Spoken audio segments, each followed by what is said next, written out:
வணக்கம். உங்கள் எல்லோரையும் யுனைடெட் குக்கிங்குக்கு வரவேற்பதில் மிகவும் மகிழ்ச்சி அடைகின்றேன். நீங்கள் சாக்லேட் பிரியர்களா?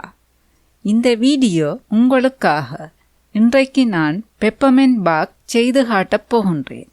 இது ஒரு கொமன் கிறிஸ்மஸ் ரெசிபி.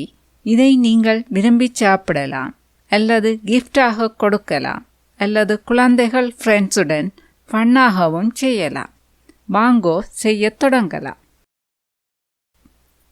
தேவையான பொருட்கள்: சாக்லேட் சிப்ஸ் 10 ounce, வெள்ளை chocolate chips 10 ounce, peppermint candy can 5, peppermint extract 1 தேக்கரண்டி. முதலில் கேண்டி கேனை நொறுக்கிக் கொள்வோம். அதற்கு நான் கேண்டி கேனை சின்னதாக முறித்துக் கொள்கின்றேன். இப்போது முறித்த கேண்டி கேனை ஒரு ஜிப்லாக் பேக்குள் போட்டுக்கொள்ளலாம். இதை இப்போது ரோலிங் பின்னால் அடித்து நொறுக்கிக் கொள்வோம். நொறுக்கிய கேண்டி கேனை ஒரு பவுலுக்குள் போட்டுக்கொள்வோம். அடுத்து சாக்லேட் சிப்ஸை ஒரு பவுலுக்குள் போட்டுக்கொள்வோம். இதை டபுள் பாயில் மெத்தடில் மெல்டாக்கி கொள்ளலாம். அதற்கு நான் ஒரு பாத்திரத்தில் தண்ணியை கொதிக்க விட்டுள்ளேன். அதன் மேல் சாக்லேட் சிப்ஸ் உள்ள பவுலை வைத்து கொள்வோம். சாக்லேட் சிப்ஸ் மெல்டாக தொடங்கிவிட்டது. இதை இப்போது மிக்ஸ் பண்ணி கொள்வோம்.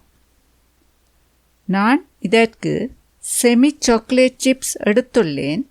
உங்களிடம் சாக்லேட் சிப்ஸ் இல்லாவிட்டால் சாக்லேட் பாரை எடுத்து சின்ன துண்டுகளாக வெட்டிவிட்டு பாவித்து கொள்ளலாம். இதை நீங்கள் மைக்ரோவேவில் வைத்தும் மெல்டாக்கி கொள்ளலாம். எல்லோரிடமும் மைக்ரோவேவ் இருக்காது. அதனால் நான் இதை இப்படி செய்கின்றேன். இப்படியே தொடர்ந்து மிக்ஸ் பண்ணி கொள்ளலாம். எல்லாம் மெல்டாகிவிட்டது. அடுப்பிலிருந்து எடுத்து கொள்ளலாம். இதனுடன் பெப்பர்மெண்ட் எக்ஸ்ட்ராக்டில் அரைவாசியை விட்டு நன்றாக மிக்ஸ் பண்ணி கொள்ளலாம். இப்போது பார்ச்மெண்ட் பேப்பர் போட்டு குக்கி ட்ரேயில் விட்டு பரவி கொள்ளலாம்.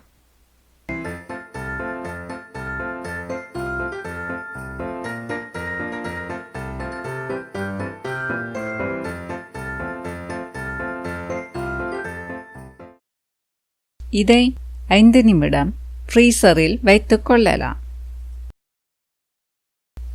இப்போது வெள்ளை சாக்லேட் சிப்ஸை ஒரு பவுலுக்குள் போட்டுக்கொள்வோம்.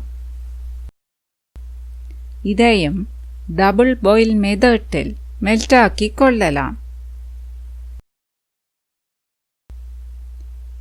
இதில் கொக்கோ பவுடர் இல்லாததால் இது விரைவாக மெல்டாகிவிடும். இப்போ எல்லாம் மெல்டாகிவிட்டது. இதை அடுப்பிலிருந்து தூக்கி கொள்ளலாம். இதனுடன் மிகுதியாக உள்ள பெப்பர்மெண்ட் எக்ஸ்ட்ராக்டை சேர்த்து நன்றாக மிக்ஸ் பண்ணி கொள்ளலாம். இப்போது ஃப்ரீசரில் இருந்து எடுத்த சாக்லேட் சிப்ஸ் லேயரின் மேல் இதை ஊற்றி பரவி கொள்ளலாம்.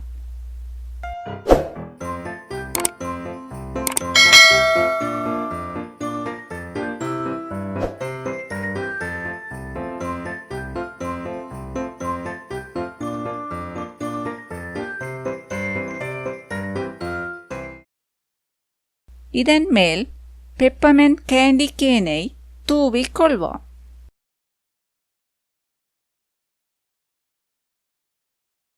இதை திரும்பவும் ஃப்ரீசரில் 1 மணித்தியாலம் வைத்துக் கொள்ளலாம்.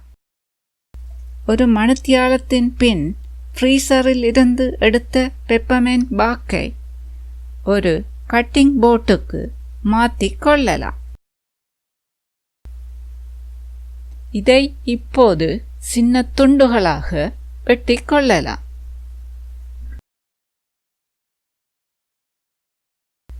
மிகுதியை கையால் முறித்து கொள்ளலாம்.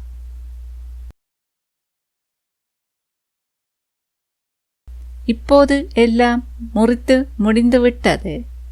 பெப்பர்மெண்ட் பார்க் தயார். உங்களுக்கு இந்த வீடியோ பிடித்திருந்தால் லைக் பண்ணுங்கோ, கமெண்ட்ஸ் பண்ணுங்கோ, உங்கள் ஃபேமிலி ஃப்ரெண்ட்ஸுடன் ஷேர் பண்ணுங்கோ, மறக்காமல் சப்ஸ்கிரைப் பண்ணுங்கோ. மீண்டும் இன்னும் ஒரு புதிய ரெசிபியுடன் உங்களை சந்திக்கும் வரை நன்றி, வணக்கம்.